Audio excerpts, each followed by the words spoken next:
พ่อค้าแม่ค้าต้องมีเฮ LDB Truck จัดแคมเปญใหญ่เอาใจใส่สแกนจ่าย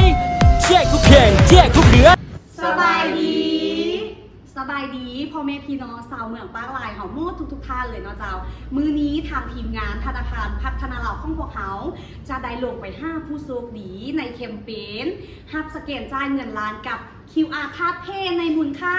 3,000 กีบเจ้าแม่แล้วเนาะเจ้ามื้อนี้ทางทีมงานของพวกเขาจะได้ลงไปมอบรางวัลอยู่ที่ตลาดบานซีสว่างเมืองปากลายแข้งสยามบุรีนั่นเองซึ่งผู้โชคดีนั้นจะเป็นไพ่นั้นเฮาไปกันเลย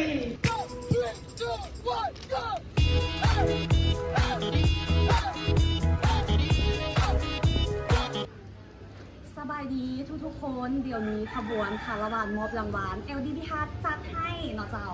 พวกเขาได้เดินทางมาฮอที่ห้างค่ายคำอันนี้ซ่อมเป็นที่เหี่ยวหอยแล้วเพื่อมามอบรางวัลในแคมเปญฮับสแกนจ่ายเงินล้านรุนโซกับ QR Card Pay กับ LDB Bank ของพวกเขานั่นเองเนาะเจ้าในมูลค่า3 ล้านกีบซึ่งผู้โชคดีนั้นจะเป็นไพ่เข้ามาลุ้นนำกันเลย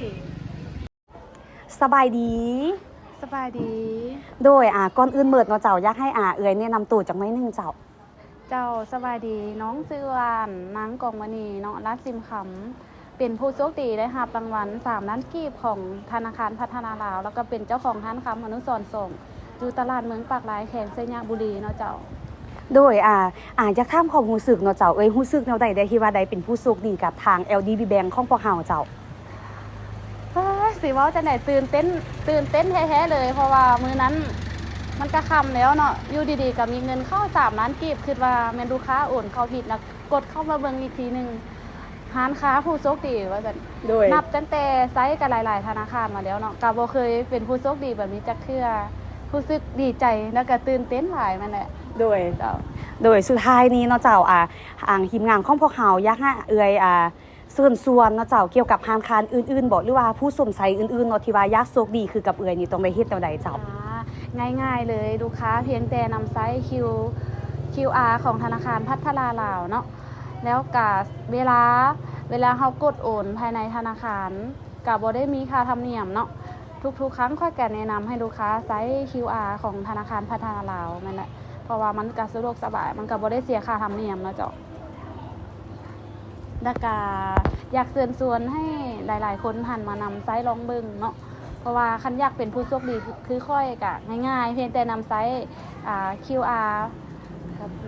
ทัดเพย์ของธนาคารพัฒนาลาวเนาะเจ้าและนี่ก็คือส้มมาผู้โชคดีที่ได้รับรางวัลมูลค่า3 ล้านกีบกับ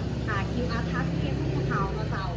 ทางค้าท่านไหนที่ว่าอยากเป็นผู้โชคดีคือกับเพื่อนเนาะเจ้าแนะนำเลยให้นำไซส์ QR Card Pay ของพวกเขาเนาะเจ้าผู้ชายก็ได้ห้างค้าก็มีสิทธิ์ลุ้นครั้งต่อไปเนาะเจ้าค่ะระหว่างของพวกเขาไปจดอยู่หน้าห้างของทานใด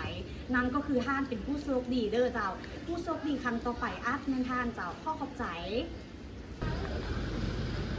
LDB Truck จัดให้ห้างค้าก็ได้ผู้ใส่ก็มีสิทธิ์ลุ้นเย้